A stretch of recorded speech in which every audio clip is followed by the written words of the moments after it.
right, welcome back, everybody, to another special episode of the Uncredentialed Sports Podcast. Unfortunately, CJ and Cody can't make it tonight, but don't worry, I still got the box here with me, and we got our first guest, special guest, Randy King. Randy is a producer at ESPN Albany at 104.5 The Team. He's a writer like me at Basketball Society, and he is a co-host of the Lakers Lair podcast. Randy, how you doing? I'm doing good. The Lakers got a bounce back win. Life's good in Lakerland, and hopefully Dame Lillard's finger won't recover for the rest of the series. So, no, I'm doing good. I'm glad to be on. Glad to talk some lottery. Glad to talk some these future NBA players that we'll see in the future. So I'm excited. Yeah, as Randy alluded, we're going to be talking a lot about the NBA draft and this with the lottery happening last night. He brought up the Lakers Game 2 win. That's a huge win. Yeah. Being a Magic fan, when the 8 seed gets that first win, it's very important for the 1 seed to bounce back. You don't want to go down 0-2, especially in a situation like this, because then you really start to panic. Yeah, especially to a Blazers team, they can get hot any night. So any win you can get and kind of survive at 8 versus 1.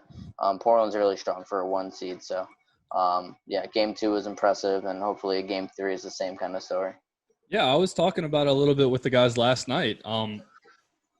If you're the Lakers, Portland was like the one team you didn't want to see. I think this might be like the toughest road to the finals that we could see for a 1 seed, and maybe ever. Yeah, I know. And Portland, like they said, I've heard people say that Portland's more like a 4 or 5 in the Western Conference, and the fact that they're an 8 is kind of like a short draw for the Lakers. And it doesn't get much easier. But hey, if they're going to be battle tested for any team that comes out of the East, the Lakers are going to be one of those teams. So. It's tough. I'm not really happy that we don't really get home court advantage, but kind of everyone's in that same boat. But it is what it is. So LeBron ended up with 10 points and we still won by 20 plus. That's a recipe for success. Yeah, for sure. No, I mean, you got Portland with Damian and CJ and all, a lot of depth on that squad. Yeah. Unfortunately, Zach Collins is out for a little bit, but then you're going to have to go through Houston more than likely, which is just its own different ball game with the way they play. And then following that up with a likely trip against the Clippers. I mean, that's tough. That's really tough. Yeah, and I remember that one game the Lakers played against Houston. Everyone thought AD and, the length of the Lakers was going to, destroy the Rockets, because that was shortly after the Rockets traded Clint Capella. And, the Rockets ended up coming away with the victory. So, they're kind of all in. Chips are all in for Mike D'Antoni. And if they, catch fire and James Harden keeps on playing at the rate that he is, then they can make a serious run. Yeah, no, I agree. I think, the 1 or 2 is going to come out of the West, whether it's the Lakers, whether it's Clippers. And I think as we go further in the playoffs, we'll see teams kind of get into a better flow, and we won't see as many upsets as we have in the past few days, because right now it's almost anybody's game. But the further we go, the further these teams get back into rhythm, we'll start seeing more talent prevail. Absolutely. That being said, we're about to go right into the NBA. Talk a little NBA draft. We had the lottery last night, but before we do that, Randy, you are not big on Twitter. You know that, right? But it's okay. I'm more on to the Lakers Lair Twitter. I'm trying to build that up really quick, so I haven't really gone on my personal that much. But no, I am on Twitter. You can find me at @King_Randy95. I try to get down there every once in a while. I know being a reporter, being a writer, you kind of want to put your work out there. So I try to do that as much as I can, but that's where you can find me, and hopefully I'm on more often. So yeah, I understand. I'm kind of the same way, because half of it is just like basketball clips, and I don't ever respond to anybody. Then the other half is like Ole Miss athletics, which is what I do for my other thing. But I want to bring up a tweet that I saw. Okay. And you said, and I can't see the date on this from when I screenshotted it. Oh, Jesus. But you said, so yesterday I was out for a run, and these 2 kids, probably not even 10 years old, were playing in their yard across the street. They asked me how fast I was, and I replied, not as fast as I was. No. And then they lined up with you and proceeded to dust you in a race. And you said, okay, I'll remember that for next time. Tell me a little bit about what happened there. I'm not even exaggerating. So usually when I get back from work, I usually like to just change into my running shoes and just get the running done, because I hate running late at night. So I was going for my run, and there's always like these neighborhood kids playing outside. And So I get back on like the back end of my run, so I'm like I'm dog tired, and these kids like they pester me every day about it. So they ask me like how fast really are you, and I was like like I'm 25. I don't got those 18-year-old legs like I used to. I've had 2 knee surgeries, so like no, like it's it's not good. But yeah, like they squared, like they literally got in like that sprinter stance, like 100-meter dash, like 3-point stance like a defensive lineman, and they just took off. Like I was probably like a block and a half behind them when they finished, and dude, like I'm not even upset about it because I know I would have done the same exact shit when I was a kid. So Yeah, you got to prove it to the older guy. That's just how it but is. It's how you get your street I cred. haven't seen those kids since though. So maybe like I don't know if they were like threatened or like they took that like that I took it personal and I was gonna come for their neck after. But I haven't seen them since, and I've been going on runs every day. So. Well, it's not fair that they caught you. It's not fair that they caught you at the end of the run.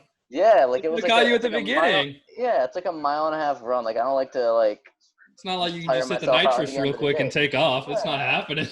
At the beginning of the run is like that's where I try to get like all of it, but at the end I'm like, you can't be asking me to like do a full on sprint. Like that's just you can't do that. Dude, getting But old no, that's sucks, what that man. was all about. Yeah, Getting old sucks. I'm 24, you're 25, and I yeah, feel like if like take a month off from playing basketball, the first time I go play, it's like I hear bones cracking and stuff, and I'm like, I'm only yeah, 25. Like, what the hell happened? yeah. No, like I remember this one time I went to play like I think at the Y. I played that was my first time playing in like 2 months. I came back. I didn't like pick up another basketball or anything for like 4 or 5 days because I was just sore as hell. Like my shoulders, my arms, my leg, everything. So Oh, yeah, dude, it's the it's soreness is a whole not nother as level, limber. man. When you get it for when you get sore for 2 days after doing something, that's like a whole new thing. Like I had heard, Yeah, like people talk about like when you reach like your 30s and you drink pretty heavily, you get like the 2 day hangover. We're at like the 2 day soreness, and that's just yeah, not fun. yeah. Like some days I feel good after the first day, but the second day, you start to feel it in your legs, your thigh. It's not good. It's not good. Yeah, that's awesome. That was a great story. I'm glad I was like, you know what, I need to find something. I need to find something on it. I don't I really was know wondering. I was because scared when you were gonna pull up a tweet. I was like, Jesus Christ, how far back did he dig? But that was fairly recent, so I'm not well, too every ashamed time we of do that. something for Basketball Society, it's always so professional. Like Yeah, no, even you're right. today, I like made that comment about I was like the Knicks are trash. Like when we were like just texting about our thing. Yeah, no, yeah, I saw that. uh, that's Yeah, and cool. I was like, it's just so professional and everything's like so serious. And I was like, man, I just want to have some fun with this. Yeah, like like when you hop in the group chat with like the serious people, you gotta provide your intel. But sometimes you just gotta call it like you see it. If they're trash, they're trash, and I got to be genuine with it, man. I got to be me. yeah, I got to have fun with what I'm doing. If I'm not, yeah. it makes it so much worse. But that being No, I'm the said, same way. we're officially gonna go into lottery talk right now, All right. and the lottery was kind of almost as expected. Yeah. Charlotte and Chicago, I think, were the big winners Mhm. who rose up the board the most. But going first, we had Minnesota winning the number 1 overall pick, followed by Golden State and Charlotte rounding out the top 3. Chicago at 4, Cleveland at 5, Atlanta at 6, Detroit, New York, Washington, Phoenix, and San Antonio. Mhm. And yeah, no, Sacramento. I don't even know where this stops. Sacramento, New Phoenix, Orleans, San and Dallas. Antonio, Sacramento. Yep. Yeah. So, what are your initial thoughts about it, Randy? I mean, coming from a draft perspective, we talk about this stuff kind of a lot. What are kind of Yeah. the impacts of what happens before and after based off of record versus the actual lotto? Yeah, I mean, I think my biggest takeaway is that Golden State getting number 2. I think that makes that trade piece a lot more intriguing for a team like Golden State to move it. I think we talked about this in the chat. I think if they were around that 4 to 7 range or 4 to 6 range, it's still enticing to have that high of a pick. But number 2 overall, you're gonna get one of the top 3 prospects in Anthony Edwards, LaMelo Ball, Wiseman, or Okongwu, but I think having that trade piece, Golden State definitely won. I don't see them taking a pick here. But other notable winners, I would say definitely Chicago. We've seen them be fairly unlucky in the draft lottery. I think like they finished like 7th in the lottery like 2 or 3 years in a row. They just can't seem to get into that top 5. But having that top 5 pick right at 5, they can get a really good player like a Denny. So those are good winners. And then Charlotte, I expected them to go as high as they were. They're going to get a high, level prospect to play alongside of a lot of young players like PJ Washington, Devontae Graham. They have a lot of potential to be a successful Eastern Conference team. So I'm excited for them. And those are the kind of winners that I saw near the top. And then the losers, I would say, definitely It's got to Knicks. be New York. It's always got to be New York, dude. I It's didn't want to always go New there, York. but yeah, it is. It's always New York. They never win the lotto. I think I saw like a picture, and it was only like twice in the past like 10 years that they have actually gone up in the lotto. Yeah. It's either been like neutral or down. I'm telling you, they need to send like Spike Lee or something to be their representative, just like to put the fear of God in like the person like selecting the. You can't turn selecting Spike team. Lee down. That's just well, I guess if you're James Dolan, you can, but Yeah, no, but I think they need to switch it up. They need to find somebody that can bring them good luck because it's not working out there right now. Yeah. No, I agree with you 100%. I mean, Golden State is not taking this pick. They do not want that cap hit, and they preferably – I was listening to a lot of earlier – Scotty and Chauncey Billups, and they were talking about, like, the potential of adding Wiseman to that team at 2. And I was like, what? Like, no. Like, they're not going to do that. They're going to trade that piece for a veteran player who can come and completely help this team win now. And I don't know what your opinions are on Wiseman, but Wiseman has all the physical tools you could ask for, but just – isn't great at basketball. Like, his defensive awareness is off to me. He really tries to outplay himself. He's constantly doing the step backs, fading away. And he really only has like a really like one, doesn't really have a good counter post move as well. Yeah, I mean, the way I look at Wiseman, I think he reminds me a lot of Julius Randle, where like he's good at certain things, but he doesn't do that all the time. He doesn't stick with what works all the time. He tries to be something, like you said. He tries to play out of his style of play. And I think when you're taking a player like that, you're taking a lot of risks because he can kind of be a black hole for offenses. He might not be able to move in a fluid offense like Golden State or just anything. Like Julius Randle's a black hole when he touches the ball. You're not going to get the ball back once you kick it down low. So I think a player like James Wiseman kind of fits that kind of persona. And like you said, he's a big body. He can be effective in the NBA. But I think he needs that right fit, and I think right now at the top of the lottery, I don't see anywhere that really suits his style of play. Yeah, I think it was Sam Vecini of The Athletic who said it on his podcast. But, like, if you look at what Wiseman is, what is it that you think, like, if you put him in a game today, what is he going to be able to do for your team? And it was, like, the real discussion with him and Cole Zwicker was just rebounding. Like, that was it. Like, he's not going to be like the best rim protector because he wasn't really the best rim protector from what we saw in limited minutes at Memphis and in high school. He has the potential to be. He's 7'1" with a 7'6" wingspan, but he's not there. So it's really just, rebounding. He didn't shoot the ball that well.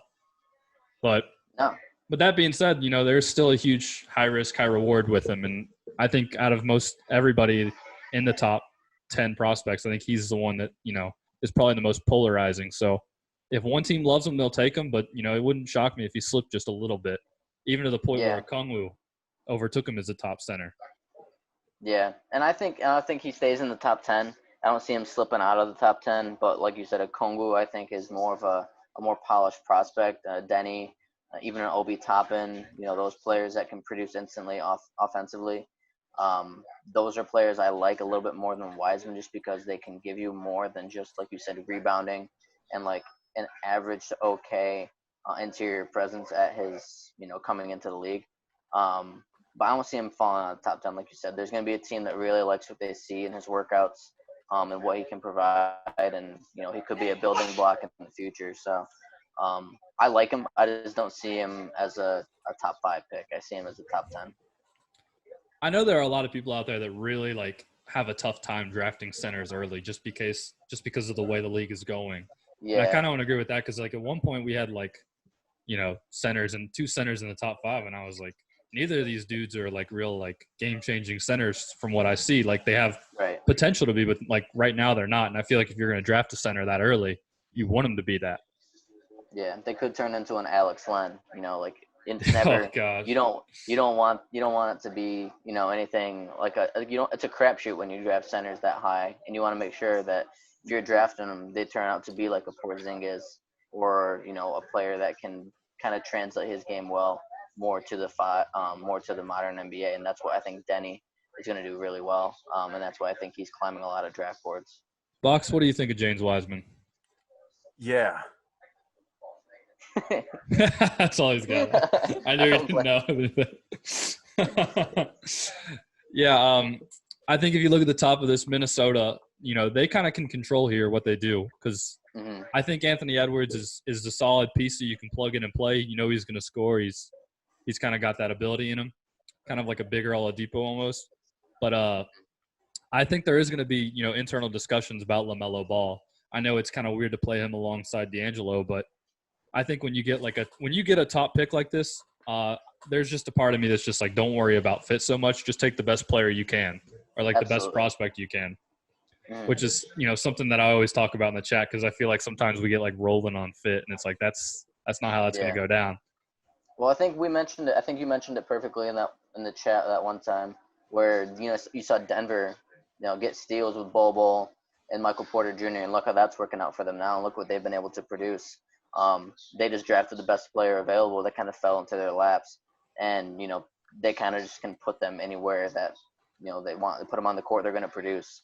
So as far as what the Timberwolves can do, it's not so much a matter of fit, like you said. It's a matter of if he doesn't play well with D'Angelo Russell, okay, find other rotations where he can get into the game and make it work. Hire a coach that can put those differences aside and play styles aside and find a way to make them effective. But I think Anthony Edwards, to me, is the consensus #1 overall pick, just based off his overall size and what he can do offensively. I think that makes him a versatile, a dominant 2 and 3, a wing player in the NBA, a knockdown three-point shooter. For majority, not most of his career, but he shoots a lot. He shot 7.7 attempts at Georgia, so he shoots a lot of deep threes. And he's very clutch. He's got that clutch factor that a lot of NBA teams like to see. They like to see young players have that confidence.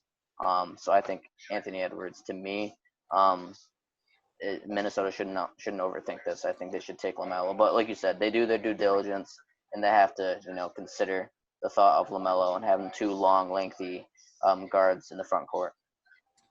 Yeah, I agree with almost everything you said about Edwards. He is a straight-up bucket getter. He can get to a spot on the court wherever he wants to go, and then he's going to take his shot. I think he could do a little bit more about like actually getting to the rim, but for the most part, I mean, he's built like a man. He's 6'4", like 230 pounds or something ridiculous like that. I don't even know off the top of my head. I'm just guessing. He's a big man. He is a big man. Yeah. So talking about teams that you could potentially see taking like a best player available route, I think it starts with Charlotte. I think Charlotte is going to be the one that a lot of people are going to be like, if Golden State trades out or whatever the case may be, like I think people would instantly put Wiseman there. I don't think that's the case for them. I think if you look at Charlotte, I think there's a team that they just need kind of talent wherever they can get it. Devontae Graham had a good year. Terry Rozier hasn't really been, scary Terry from Boston Celtics playoffs that we saw. Yeah, I'm a little bit let down by Malik. I'm a little bit let down by Malik Monk too. I thought he was going to be a lot more effective as a shooter. That's Charlotte. That's so, because I saw when he played in Kentucky, I mean, I thought he was going to be like this great NBA prospect. And then when he got drafted to Charlotte, I was like, that's a great fit. But I'm a little bit disheartened by him. But I think you hit it right on the money. I think Charlotte kind of got a blessing at number 3, and they can just take whoever falls in their lap between Edwards, Okongwu, and Ball. I think those are the top 3. And they could go, they could go with Denny. I like what they saw from P.J. Washington last year. PJ's definitely got a bright future in the league. Yeah. So going after another big like that may be like more of a secondhand thought. But if there's someone that they really like, go for it. Yeah. And I think another team that can kind of draft the best player available, is Phoenix. I know they'd like, obviously you saw what Devin Booker can do in the last 8 games, and we've seen Mikal Bridges take that next step as a 3-and-D player. So I think they can take a big, but I think with them, I think they can take a best player available. You can use another backcourt member to help Devin Booker, but they can also add some length inside to give him an interior presence. So I think with them, it's just a matter of who's available, and if there's someone that really fits their scheme and kind of they like, they can draft best player available there. Yeah, I had a couple that I was thinking. I think Atlanta could take best player available and kind of be okay with it, even though they kind of need a little bit on defense. Right. Early on the wing. I think Cleveland could be another team that could potentially do it. I think it was our guy Pat who said it a long time ago, like, that's a possibility that Cleveland could take a third point guard, because the reality is Garland was probably drafted for a beeline style guard. That's just kind of what he was, with his handle and his ability to pull up like that. And then Colin Sexton was drafted for a regime before that. And now we're on to another thing with Cleveland, with Bickerstaff being the coach. So this is, a team that really is kind of almost lacking a direction. They traded for Drummond, but now the consensus is that he's going to be gone after next year anyways. Yeah. I think with them, it's just like kind of an endless circle. Whenever you get stuck going somewhere, you keep on digging yourself into a bigger hole. But I agree. I think, they can draft another guard and kind of just have that be the focal point of their team. Because we saw what Dallas did, drafting Luka Doncic, and, you draft a point guard who can kind of run the ship, and kind of put everybody in the right situations. I don't think Colin Sexton is really the answer there. We've seen a lot of the issues that a lot of players and coaches have with him. Colin Sexton, who apparently didn't know how to play basketball when he first came up. Exactly. Like stuff like that, you don't really want to hear that about your leader. So I think you draft a player that has, that leadership mentality. And there's a couple players in here, like I think a Cole Anthony might be another player that they might look at getting. Just someone that knows how to win, plays, and has played in, big college games. And I like Cole Anthony here. So Cleveland might take the chance and get him. Yeah.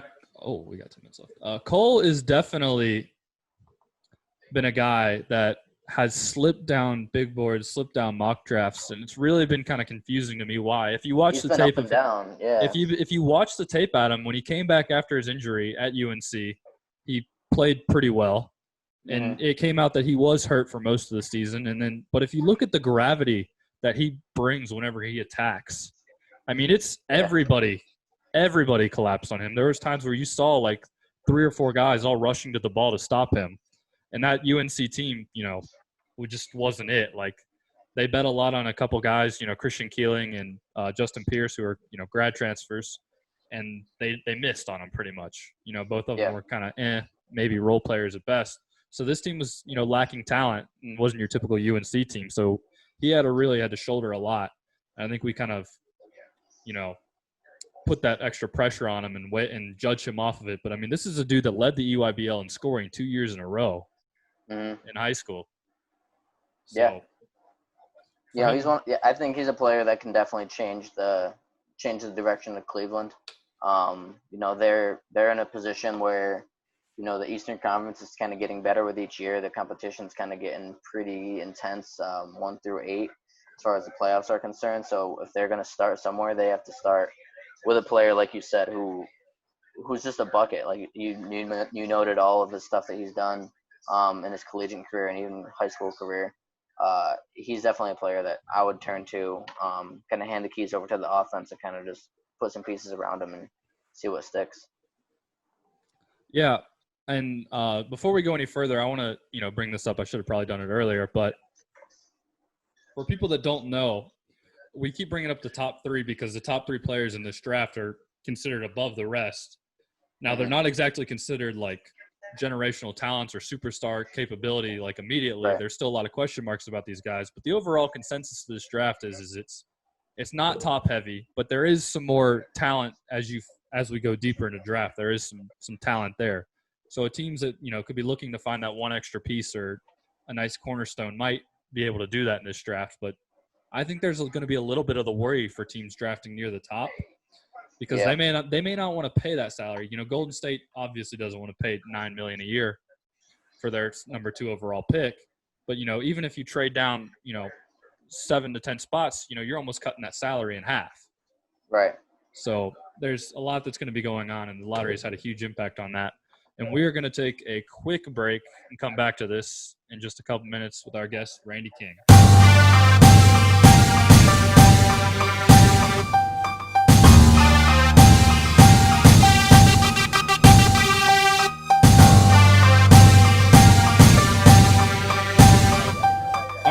back in a very special episode of Uncredentialed. As said earlier, we were joined by Basketball Society writer Randy King, and we've been talking about the NBA lottery and the impact on the NBA draft, just talking about prospects in general. And where we left off, we were about to start talking about potential 3-and-D players in this upcoming class. Randy, tell me who you got here. So, yeah, I mean, I like a lot of these players that are in this draft. I think this draft is chocked full of 3-and-D players. I really like Devin Vassell. I think he's probably the best 3-and-D prospect that we got. He shot 41% from 41% from three at FSU. If I think a fit with him is definitely Sacramento. I know there's talks that Buddy Hield might be on the out in Sacramento, but I think if you pair him, Buddy Hield, with De'Aaron Fox and Devin Vassell, I think you got a really strong, versatile backcourt. And Bogdanovich. Yeah, and then depending on what they do with him, if they're bringing him back, I think that's a very highly likely option if they're going to bring him back, which is one reason why I think they might be keen to possibly move Buddy Hield and see what they can get for him. But I think Bogdanovich, like you said, Vassell, Fox, I think that's a very intriguing move that Sacramento can make there.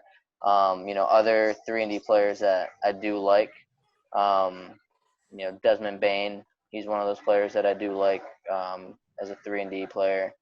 I haven't got to see a lot of Bane. I know Pat, pretty much got to see every game.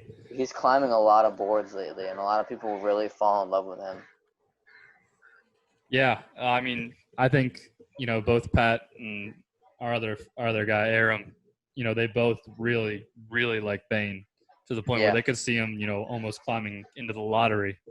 I think the general consensus is for him to be kind of in the 20s. Yeah, but they see a guy. They see a guy who's ability to come in and impact from day one in Bane. Yeah. I mean, I like Bane, but like you said, I don't see him being like a top 10 or even a lottery pick. I think is a very complementary piece to a playoff team that's already contending. But another 3-and-D player that I do like, some people might call him a 4. I do like Saddiq Bey. We saw him kind of turn it on in the last couple of games that Villanova played. I really like his shooting ability and his ability to cover, positions pretty much 1 through 4. He's a little bit undersized to play, those big bodies down low.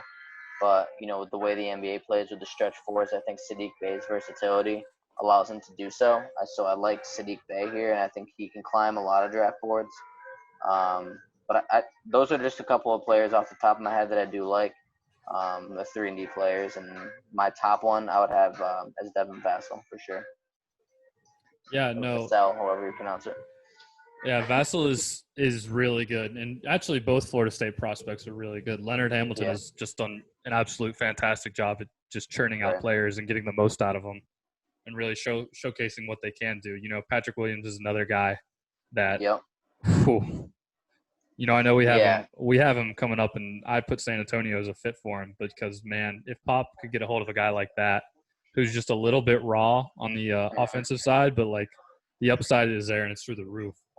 Yeah, especially pairing him with DeJounte Murray, that's gonna give backcourt for the NBA like nightmares. So yeah, I forgot about Patrick Williams, but he's one of those players that, like you said, Pop can have a lot of fun with. Yeah. This draft class is just going to be something else. This whole draft is going to be something else with the amount of time that's going into it. Yeah. Before we start talking about teams that could probably, potentially do a couple trades, maybe trade up or trade down, I want to hear just a couple of guys that you think could be, maybe late first steals, and then, let's go with late first steal. It's like, who's one guy that you think they could be taken in the 20s that everyone, maybe 3 to 4 years from now could be looking back and be like, wow, how did this guy go this late? Yeah. I think possibly I look at Poku as one of those players just because of what he can bring at 7 feet tall, being, international prospect, having a high basketball IQ, being able to stretch the floor, being that NBA big body that can, run the floor and get out, find his spots in the corner, be a pick and pop kind of guy. But I think one player that, a lot of people don't want to miss on, and I think can have a very impactful career going forward. Um, I think as a player, kind of like Nick Richards or a Miles Powell. Miles Powell kind of has that offensive skill set. I mean, we saw what he could do, in his 4 years in the Big East. He put up every year. He would get better. He was a knockdown shooter at the highest rate, knocking down teams like Villanova, Xavier, all those top teams. Miles Powell is one of those players I think in the coming years could be a player that a lot of players and a lot of teams end up respecting and kind of wondering, wow, how the hell did we let this guy slide? But I like Nick Richards out of Kentucky. Just Kentucky just keeps on churning out these prospects. While we haven't seen a lot of Wenyen Gabriel, like I said, the Lakers are going to eat him up in the playoff series as they should. But he was a very effective player in Kentucky. And I think what they're able to do with their bigs and how they're able to kind of transition them into the NBA kind of smoothly. Nerlens Noel still in the league, Karl Anthony Towns, all these black players seem to have a fit in the NBA. And Nick Richards, I think, is one of those guys that can definitely fit into an NBA rotation fairly effectively. And one player, I don't know how he fell in the second round. I have him, as like a mid first round player, but I think he's going to go late second or early second, late first. Nico Mannion. I mean, what else can you say about him and what he's been able to do in his freshman year at Arizona? There was times where he was the best player on the court. Nico Mannion, that's just a guy I can't see getting passed up on very, very late, to be honest. Yeah, I don't know if you knew this or not, but at one point when I was coming up with like my big board, I had Nico as the second overall player, before this college Right? season Like started. I had him that high too. Like I just don't see him falling that far, to be honest. And I remember I was watching a FIBA game, and it was senior team. He got called up to play for Italy, and I think they were playing like the Netherlands or something. But for a kid to come in at like 17 to 18 years old, however old he was at the time, and play like with your national team, who, granted isn't necessarily the best, but to go out there and to like just be as smooth as he was, as calm as he was, and to just run everything with ease. He had a nice pull-up jumper in that game. He had a nice attack. He missed the finish, but still, it was a really good move. And I just remember I think people are worried about his ability to get to the rim in the NBA. I think he kind of struggled with that at Arizona. Yeah. And I hate because I hate player comps. I mean, I absolutely hate player comps because people take them the wrong way. But when I watched like videos of him in high school and watched the way he played with Italy, I really kind of had like Steph vibes, like without like the ball handling ability, but the way he relocates around the court, the way he's constantly moving, and his ability to to just catch the ball and shoot immediately, or to have like a one dribble pull up, going around a screen or something like that. I was like, that was kind of like Steph-esque for me, So Yeah. I think if you can get just like almost like Steph light, like not like when I say Steph light, I mean like really light. Like even if he's just a constant like backup, high level backup for his NBA career, like he's gonna have a role. He's a really smart kid, really smart player, and I see a lot of effort when he plays as well. I mean, he was a guy that I really liked. I was excited to see him at Arizona, and fortunately, we didn't get to see like a tournament run or anything where he could kind of like show it off on the biggest stage. Yeah, and I think one of the players that, just seeing him, I'm glad you made that Steph Curry comparison because he kind of reminds me a lot of, CJ McCollum a little bit, just in terms of how much he runs on the offensive side of the ball. He's a very, I feel like he's a very underrated decision maker too. Yes, he can get his own bucket when he needs to. He's a very fairly reliant pull-up shooter. So the getting into the paint and creating inside is definitely gonna have to be something that he needs to improve upon. He's only 6'3", but that doesn't really stop a lot of players from being effective at that height. But he averaged 14 points as a freshman, shot 32% from three. And he was asked to fulfill a big role. He's a starter right out of the gate. Played 32 minutes a game, and I think he's one of those players, like you said. He won't be a starter immediately for any team, but he can be a very effective bench point guard or bench shooting guard to come in, give you energy, give you production right away. And then who knows if there's an injury that befalls the team that he's on, he can step in and be productive. He might, Yeah, increase his draft stock. I kind of see him having almost that like DJ Augustin style impact off the bench, Yeah, Just like a smart guy, he knows what he's going to do. He's going to play within his own game, but he's going to make the right decisions out there. I think if you put him on the right team that can kind of like mask some of the defensive issues he has, it could work out for you really well to be a really good value pick late in the first. yeah. So what's your take on Miles Powell? I know like I'm a lot high of him because I'm a Big East kind of homer. I'm a Nova guy, so I've seen a lot of Miles Powell in the last couple of years. So what do you think of a Miles Powell being a potential effective player in the NBA? Yeah, so obviously Miles Powell has had an incredible collegiate career, I am generally worried about guys that have to take on a large scoring role because we don't necessarily get to see the other impacts of their game, Mm-hmm. Yeah. Other examples of that being like, most commonly like Jimmer Fredette, that BYU offense was designed for him. For me personally, I had to watch Bree and Tyree. I don't know if you've gotten to see any of him or not, but him at Ole Miss, I mean, it was designed for him to get looks at the basket. It was designed for him to take a lot of shots. So we didn't really get to see what kind of, what all his facilitation was and how well he can run an offense. I think if you take him in the second, what his scoring mindset, that's what he's going to do. I don't know if he's ever really going to be like a complete starter. If you can look to him to come off the bench and get some like buckets, maybe kind of be like a spark plug in that sense. Mm-hmm. Maybe your team needs like a rally. You're down a few points going in, midway through the first, something, have him come in. Yeah. If he gets hot, he could turn the game around for you a little bit. But I'm still kind of curious to see. I think he would have been a really fun guy to see, at the combine playing in the scrimmages like that, just to kind of see what it's like in the flow of a game. Right. But I mean, there's no denying what he did at Seton Hall. I think he'll be a second round guy. If he slides into like the early second, maybe late first, it wouldn't surprise me because it takes one team to fall in love with a guy like that. Mm-hmm. But that's kind of where I'm at on him. Yeah. I could see him having an impact. I could see him being around in the league for a little while. But I'm just always generally, I keep a watchful eye out for those dudes who had to take on a large scoring role in college. No, I get that. And if you look at the second round, I mean, I told you this before in previous, chats and stuff like that. When I say that this draft is deep, I don't think that it's deep in terms of, the elite talent that you do have, but I think you can get very, productive players as far, throughout the whole 2 rounds. I'm just looking at the second round of mock draft players that we have. Like you got Jordan Nwaro, who's one of those players that, he can go out and be effective, be a bucket. You got Cassius Stanley. We know what he was able to do in his time at Michigan State. Daniel Oturu, who was potentially a first-round pick. Tyshawn Alexander. There's just tons of players. Duka Azubuike. There's just – sorry, I meant Cassius Winston, not Cassius Stanley. Well, But Cassius even Stanley could also – even him too. Exactly. Yeah. So I think I just look at the second round and I just see so many players that can have an effective role on a team, and I just that's why I call it a deep draft.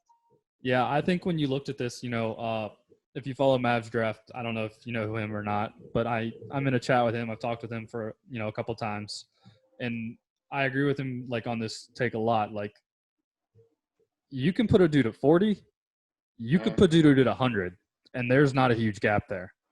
No. Like, that's just the way it is. Like, it's tough because I remember like when we were filling out like this mock draft the first time that's going to be coming out soon on Basketball Society, that Aaron was like, all right, well, who are dudes that we think have to get drafted? And I was like, it doesn't matter. It could be anybody. Point. Like, yeah.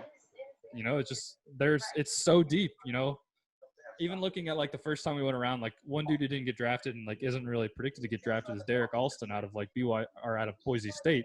Dude's a 6'9" shooting guard, like, and has solid skills to go along with it. I mean, this is just going to be, we could definitely see some names be flying out there that, could be like questioning and stuff. Yeah. No, I think that makes sense. And we've seen players that have gone undrafted and have landed on teams, fairly easily and have been effective in that role. And I agree with that. I think it doesn't really matter if you're drafted. And it's the same with any kind of sport, football, basketball. If you're not drafted, that kind of gives you a little chip on your shoulder. And we've seen players that have stayed all 4 years in college and then, don't go drafted, and then they make their case in the G League and they get called up, and, they're ready when their time is called. And I think at that point, if your first round pick or first or second round picks, kind of falter and get blinded by the headlights, you kind of lean on those players that are undrafted and they're in the G League developing, and they're going to turn out to be probably better prospects than you have anticipated. So I think there's too much stock and, have to get drafted. I agree with that. But I think having players be so, reliant on being drafted, they shouldn't have to worry about that. Yeah, I think I have there's obviously a lot more I could name up, but I think there's 3 guys that I think are kind of being like slept on by right now. All right, who would they be? The first one is going to be Malachi Flynn out of San Diego State. A little bit of a smaller guard, but he ranked in the 88th percentile out of the pick and roll, which, is incredible. He might be the best pick and roll guard in this draft, and I think with the way the NBA does it nowadays more than ever, I think that's going to be a huge asset. He was Defensive Player of the Year in the Western Athletic Conference, and that included Gonzaga. Or no, I'm sorry, not the Mountain West. The Mountain West that included all the BYU players, I believe. I think if I don't know what conference they're in right now. I'm drawing a huge blank. I could have been right the first time. I could have been wrong right the second time. I don't know. I think you look at Udoka Azubuike out of Kansas. Aaron's guy. Yeah, no, I know he's not a big fan of him, but you know what you're getting out of him. Yeah, that's the most guaranteed second round pick that there might be in this draft. Absolutely. You are gonna have that guy sitting at like near the end of your bench as your third center. He's gonna play 10 to 15 minutes a game. He's gonna come in. He's gonna be a huge presence. He's gonna protect the rim with his 7'5" wingspan. He's gonna steal. He's gonna try to steal smaller centers down there and do work in the low post. He's an old school big, but he's good at it. Yeah. He's never going to be in shape, but to play a full game, but he's going to do what you need to do. And if you look at kind of like some bigger guys like that, like Boban, look at the kind of like role that Boban has taken on. You know what he is like, and that's kind of like where I see the Azubuike kind of having that kind of vibe, just with a little bit more better rim protection, maybe a little bit worse shot making because he can only finish dunks, but you know what he is. Yeah. No, I agree. I think every team can benefit from an old school big man, and Azubuike, he's played in national championship games. He's played played for Kansas. He's played under great coaching and Bill Self. He's a very polished product, and I think as far as guarantees on coming in and doing what he's expected to do, I think that's exactly what you're getting. Another player that I do like in the second round, and I did mention hold him. up. I got one more. Let me have one more. What's up? My third one and my final one is Okay. Najee Marshall out of Xavier. I don't know how much you've seen him, but this is the dude who just does a little I've bit. seen a little bit, yeah. He does a little bit of everything. I mean, he's 6'7", 220 with a 7-foot wingspan. He's really good at getting to the rim, and the only weakness defensively, he has versatility to guard probably a little bit of 2, 3, 4. And his big issue is he just isn't the most consistent shooter. Which, how many dudes do we see go to the league and get better at it? And I'm not saying he ever has to be like a great shooter, but if you can, find a way to get to 30, 2%, I think there's value for a guy like him. Yeah. Just a shout out for a Laker guy, Kyle Kuzma. We knew Kyle Kuzma wasn't a necessarily great shooter at Utah. And he's not necessarily, the most, dominant three-point shooter that there is, but he is a player that you can kick the ball out to and expect him to make the open shot. And I think a guy like Marshall is just like that. Give him a couple of looks, give him game time, let him produce. And like I said, I think he can be effective as well. And that height and that length, you can't underestimate and you can't shy away from. So I'm right there with you on Najee Marshall. I've seen a lot of him, and he plays big against big time teams like Villanova and stuff like that. So yeah, he's a polished product for sure. Yeah, he's a solid rebounder. He's a really good passer for a guy that's 6'7". I've seen him made a lot of pocket passes, and a lot of really good touch passes. I think he's really good, being able to switch that defensive versatility. You can see him, play off on on smaller guards, really quick guys, and with his length and his quick feet, he's able to keep up with them for the most part. Yeah, and he was an All Big East first team member too, so we can't shy away from that. He was on the Wooden Award preseason list. I mean, if that just tells you that a player isn't, a polished product, I don't know what is. I don't know who's looking at, certain players over him. But I think teams are definitely gonna have to give him a look.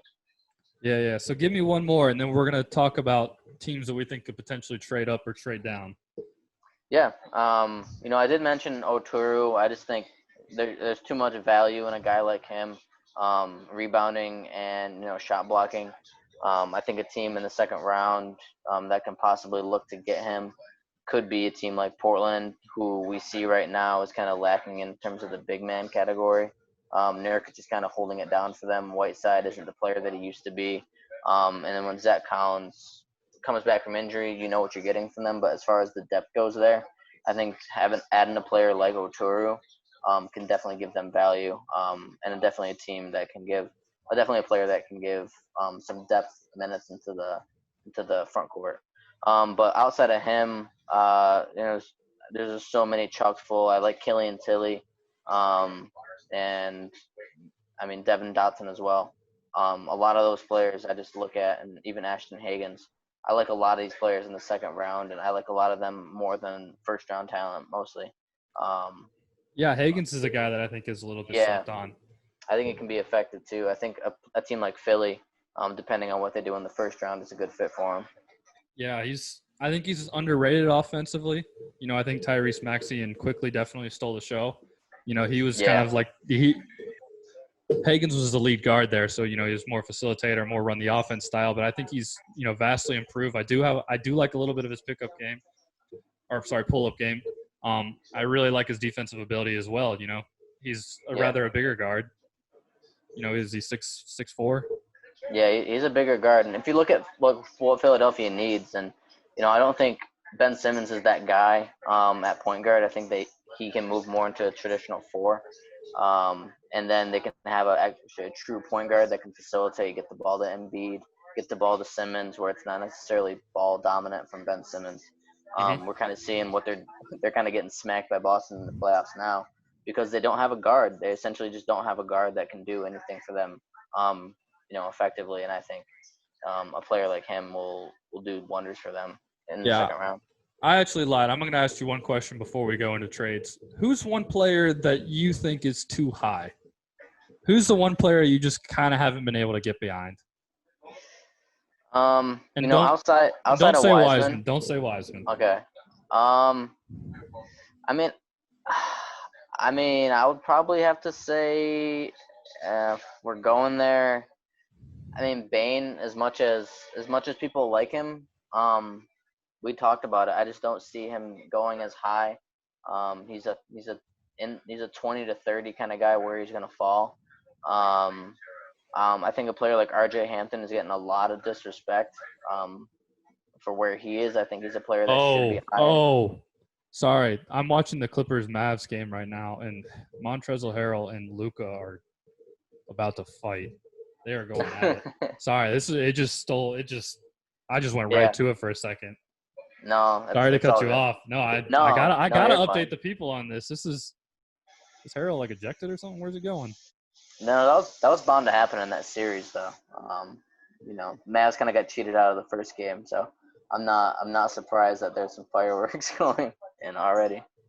What's going on here? Did Luka trip him? Did he get tripped? Did someone trip Luka who tripped Harrell? Wow, this is something. All right, I'm sorry. We got to get back to Grayson Allen, was it? Grayson Allen's not I'm sure he's lurking around somewhere with a little smile.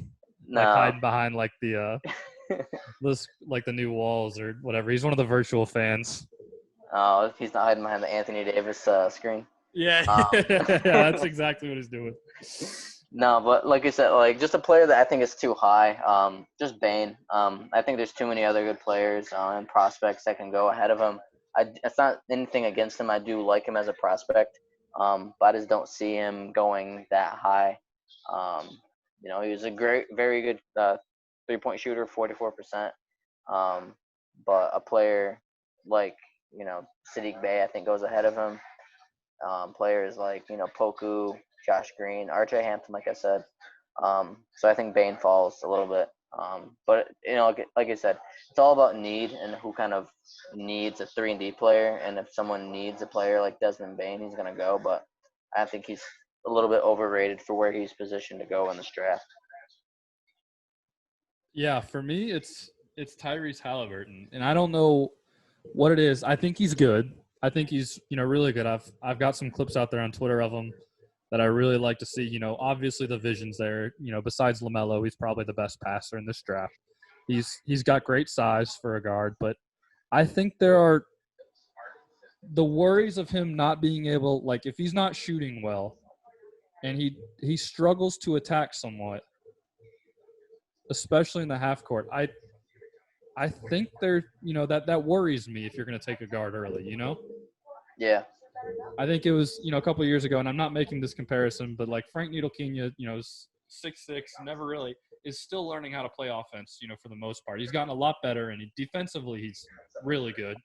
Stud. But, He's a stud on defense. But I think when you look at some of the other guards in this draft, Halliburton's passing value would be good for a team like Phoenix, who has Booker, who can score at will on some nights.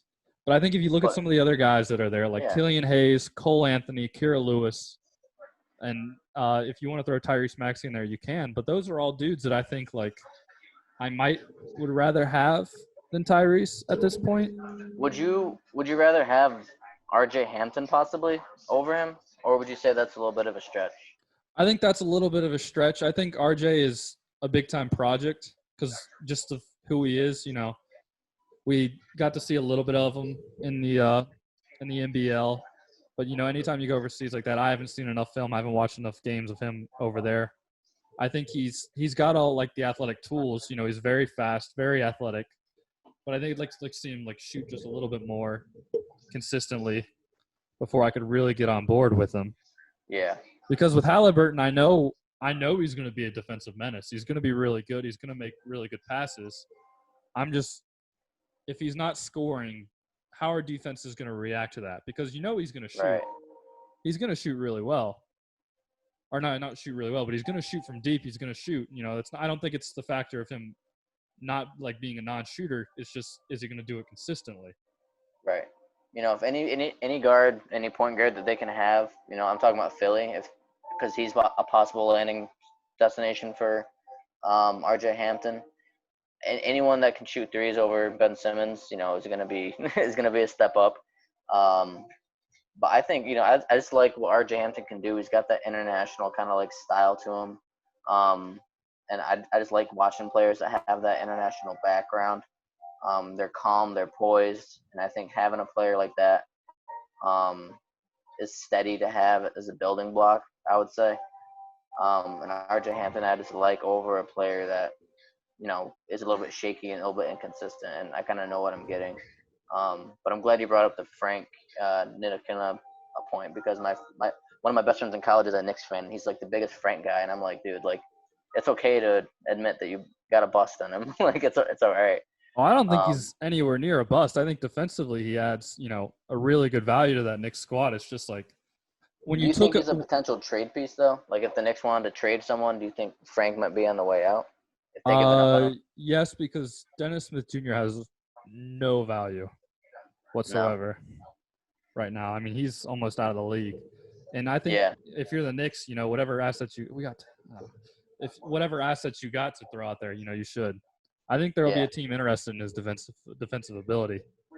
No, I agree. The Knicks need to do something with their roster. I think shelling out all that money for Julius Randle was a big problem. They kind of should have just sat on that money and gave it to, let it build over into next year. But I just think a player like RJ Hampton is one of those players that is we're going to be talking about for future years, and how teams missed out on him. Yeah, I agree. I think there's really a real possibility that RJ Hampton really, could turn it on, and we could be one of these things where we kind of overlooked it. Yeah. I think there's a lot of that NBL question going on, because he didn't have the impact that LaMelo Ball had. But if LaMelo Ball turns out to be, a superstar, then we can kind of understand it a little bit more, Yeah. especially Yeah. with. I'm just Sorry, I'm go just ahead. curious as to if there's going to be, we talked about the trades and anything like that.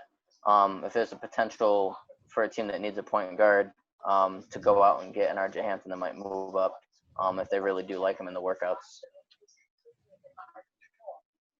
I made that comment about Halliburton shooting, but he shot 42% from three.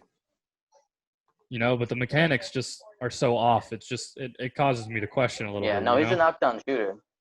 Yeah, it just looks funny, Yeah. But Yeah. I mean, Markelle Fultz was a good shooter in college too. Oh, come on, man. I'm a Magic fan. Don't do me like that. Don't do me like that.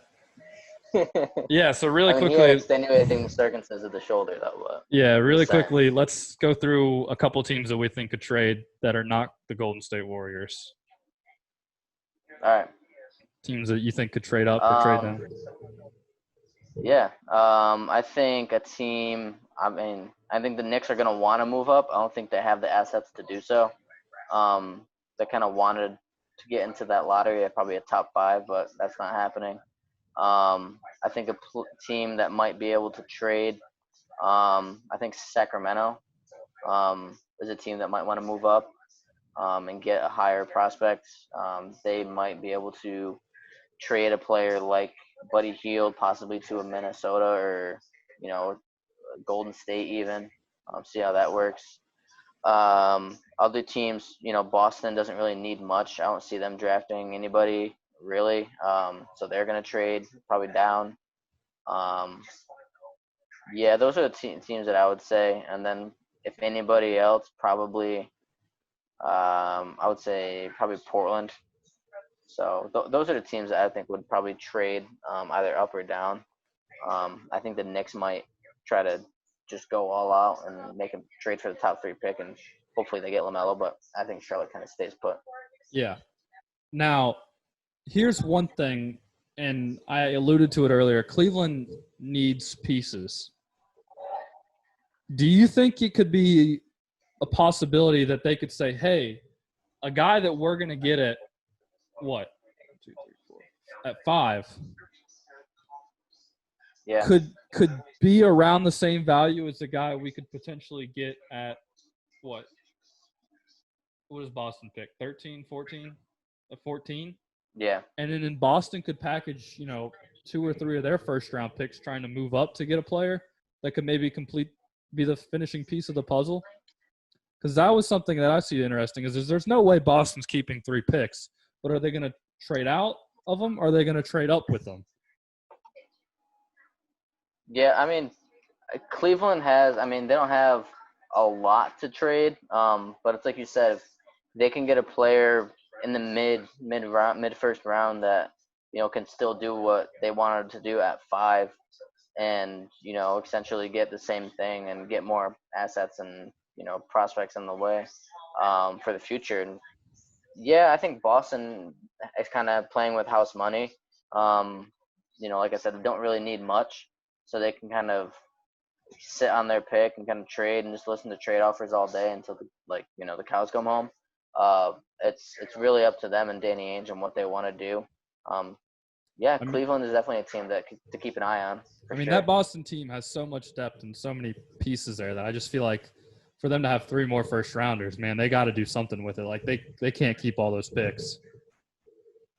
No, they gotta trade him if they want to do anything in the future, I would think. Yeah. Another team that I had was going to be a homer thing, but I think Orlando is a possible team that could trade up. They kind of they did have a logjam going on with Jonathan Isaac, Aaron Gordon, and then the future of Chuma Okeke coming in. I think it's very real to see them maybe if the draft goes a certain way to try and trade up, maybe get another point guard or a guard who could help out, even if it is with Golden State, maybe they take on Wiggins' contract and try to trade up to 2 and maybe go after someone like a LaMelo Ball. But I think they're a team that interests me that could probably trade up because they're kind of stuck in this. Well, we're not good enough to really compete in the playoffs, but we're good enough to be in the playoffs. Yeah, and I think they're a guard away, honestly. we saw what they saw from Jonathan Isaac, Mo Bamba, and you know what you're gonna get from Vucevic. Their front court is set in my eyes. Their back court, it's kind of like a revolving door of who you're gonna get production from. We know we're gonna get from Terrence Ross, but who's gonna be your kind of focal point in the backcourt for years to come? And this is a great draft to address that. And I think Orlando, if they like a guy, maybe like a Cole Anthony even, they can definitely make a move to go up and get him. Yeah, I agree with that 100%. You know, they're definitely a team that's going to need point guard help after this year. They lose DJ Augustine and lose Micah Carter-Williams. But with that being said, we only have a couple minutes left. So we're going to turn it over to the box. What do you have for us? Oh, crap. I'm going to have to do the lightning round? All right. We got like 3 minutes, so, you know. Oh, we got 3 minutes. So, I want to know your quick thoughts on, like, all the virtual fan arenas, all that kind of stuff. Like, where they're, like, green screened in. It's not green screened in. It's essentially the effect. Players can see them. Lakers had Lil Wayne in there last night. Like, I'm talking about, like, the mass fans, like, sort of just digitally projected into there. They're not like projectable. Like, you could see it, like, on TV. I think the fans. I'm with it. I think the players don't really notice it. All right. Now, most the players can't see it and stuff. But, like, have you guys? I don't think they noticed it. They can see it. They can see it. They can see it. Yeah, JJ Redick said he could see him, and it's kind of awkward. Really? Yeah, I don't think they really pay attention to it, to be honest, as much as they would. I always thought it was fans. Like just kind of like part of like the effects. But have you seen the? I don't know if you guys follow the WWE. Have you seen the Thunderdome? I heard about it, but I scrolled past it when I saw it. It is the creepiest thing I've ever seen. So they have just a massive row all around the arena. I tell you what. We're gonna cut this off, and I'm gonna come back, and we're gonna do your part again. Nah, we're good, dude. We have like a minute left. Like, we're not gonna get through it. I mean, we don't need it. We don't need it. Oh no, we need it. We need it real quick. Need it? Yeah. We have to, dude. It's not an uncredentialed episode if the box doesn't do his thing at the end. All right, so I'll do one more, and it'll be like 5 minutes, and we'll be good to go. All right, sounds good. I'll invite you on in just a second. Yep. Mike Carter-Williams both not going to be on the roster after this year, more than likely. But now I want to turn it over to the box so we can get a little hot box segment and Randy get a little taste of it. Oh, Jesus. Yeah, it's the hot box. We just they forced me in here, and I got to think of something to say. I wish we could have like some sort of like smooth like jazz like. And now it's time for the hot box with. Oh yeah. Yeah. Go right to the hot box. Get a little like light saxophone playing in the background. Close the windows, breathe it in. Yeah, exactly. We need to make a like little intro video for that. All right, so y'all know about the virtual fans. I had a pretty bad understanding about it from the first time we tried this. So it's like a glass, but you can see the projection of it. Yeah. Oh, okay. So they kind of like put the seats in, and then people can like log in and check in, and the players can see it. But yeah, JJ Redick has been on like record saying that it's like a little bit creepy having all those people. I'll tell you what's creepy. What is this music? Who is it? Oh, that's my TV. That's my fault. Okay, yeah. Okay. I was like, there's no way that Jeremy put something on in the background for this. So yeah, WWE, the World Wrestling Entertainment, that fun stuff. They're taking a weird approach to this. They've created a whole entire weird LED set they call the Thunderdome. Like, the whole area is just a Titantron, like, around the ring. And they're putting everyone in like these square LED screens that they've placed all the way around. And they showed a preview of it. And it is the creepiest thing I've ever seen. Is this something I can Google real quick? Yes. It's like brand spanking new. And they did like a preview. Is it as creepy as like those MLB teams that have like the cardboard cutouts of like the teams? Does this surround them? This surrounds them. Yes, this surrounds them. So it's virtual fans, but they're like It's built like a stadium. Yes, they built the stadium around it. It is so weird. I don't like that. So I don't I like don't. that at all. It probably lends towards like wrestling more because it's like fixed fighting. But like, Whoa, whoa, whoa, whoa, whoa, whoa! I'm sorry. Did I just reveal the Chris that This is Christmas is entertainment fake fighting. yeah, okay. I don't the care third if it's wall. real, You're fake, breaking the it's third scripted, wall. It's real to me. scripted, not scripted. You best believe if you can get me there and get me to have a couple, I'm gonna enjoy it. So I'm gonna be loving every second of it. I wonder how it would apply to like the bubble, like NBA. I wonder if that would be even worse, because like it also shows like their backgrounds too, and like their homes. That's a lot of colors going on too. That might give me a headache if I'm an NBA player trying to go up and down the court, seeing all those faces They and did like colors and stuff. they gave a press like reveal to like just like people around. So there's no video yet, but they have screenshots, and it was just for like the press watching, I guess. And you ever watch The Matrix? Like the third one? Here and there, I haven't watched the whole thing, but I think I know where you're I going don't with think it. I've ever You know- seen The Matrix. Well, the first one's good. The second one's cool. The third one's the third one. Well, The third one made money. the Neo he meets this one dude called the Architect, and I guess he like watches the whole world through like these TV screens. And there's one scene where it's just showing all of Neo, and that's like what one of the rows looked like on that, because it was like all one dude. It was the weirdest thing. I really I'm interested. I gotta watch it when it comes up. Yeah, I'm not. I don't think that'll work in the NBA, to be honest. I mean, it would have been cool to see for like the playoffs, but I think what they got now is kind of what they're going with. That's creepy. I don't like that. Can I say that NBA fans have been really tame throughout this whole thing? And you would think like the level of trolling that I have seen is just like a costume or something stupid, like pretending to like be asleep. But I was really expecting something like out there, you know? Like I haven't seen any like big time pranks or something going on, and that's what I need to see. Like you're telling me there's not one person out there that spent the money for this like virtual ticket just to like do something incredibly stupid?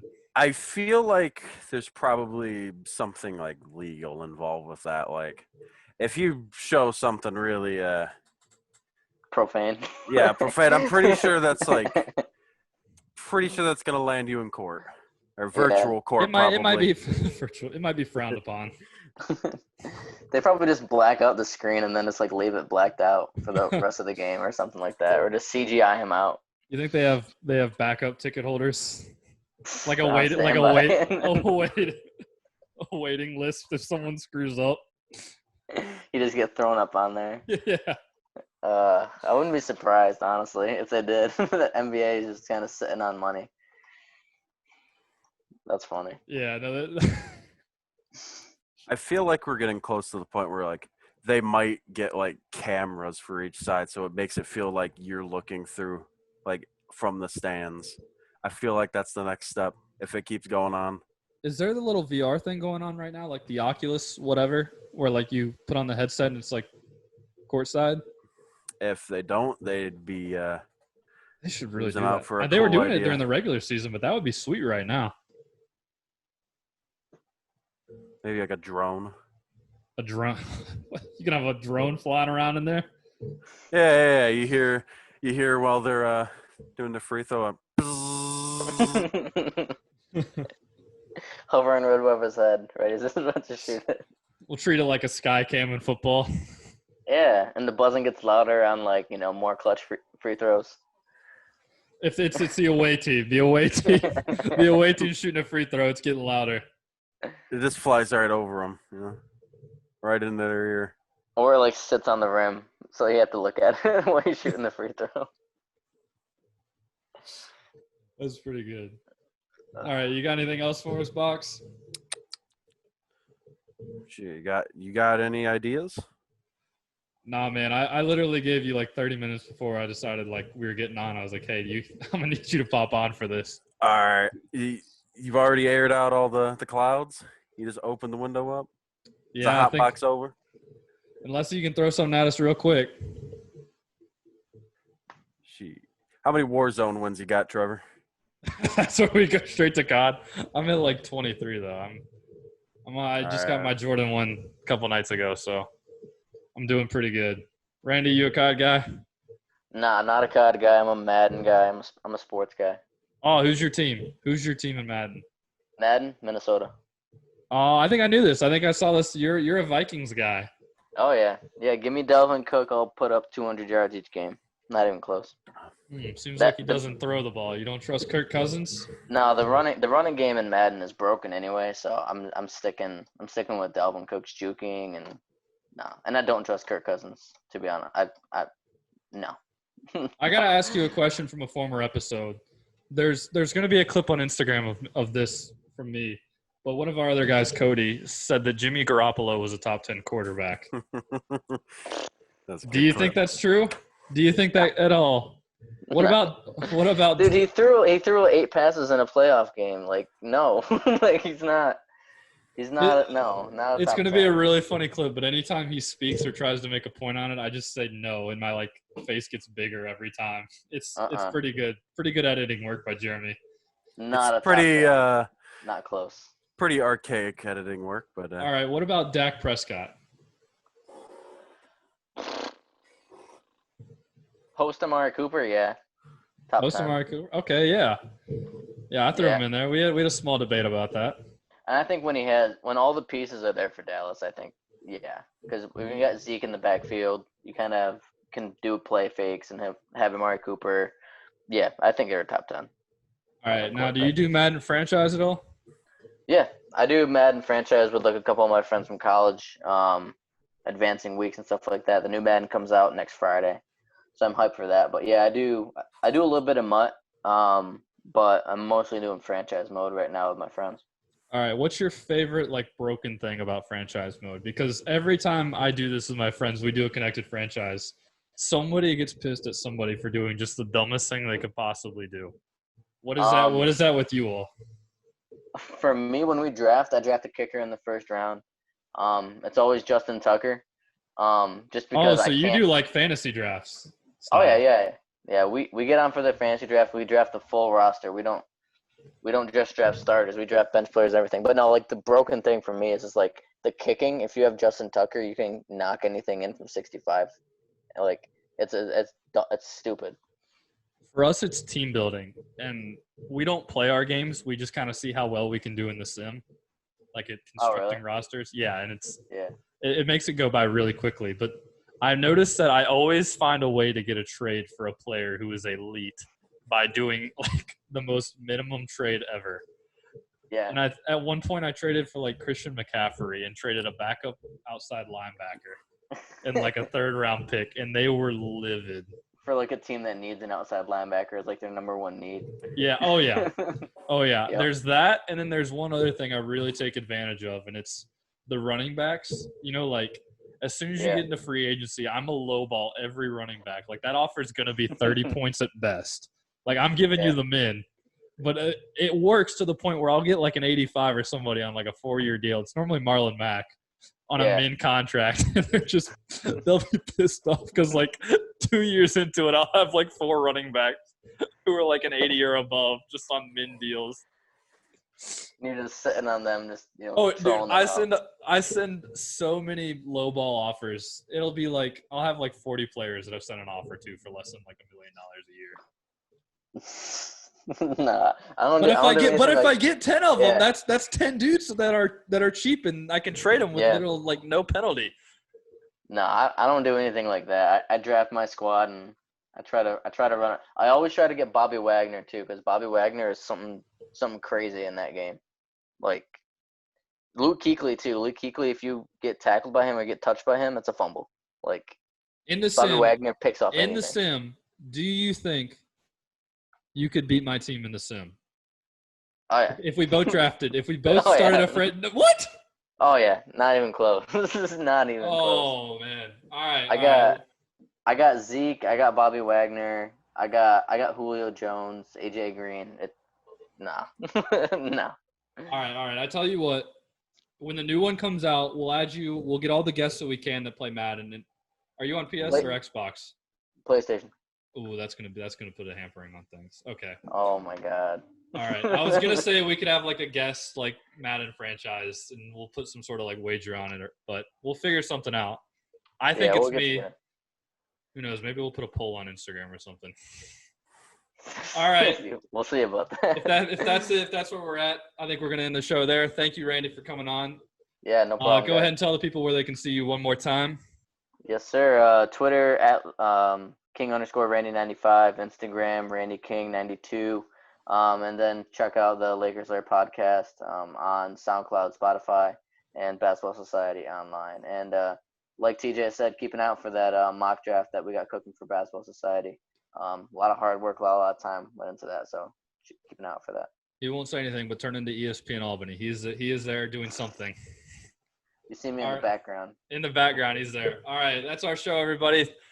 Thanks for listening. We'll be back. Hopefully we'll get CJ and Cody back on here soon. Have a good time. All right.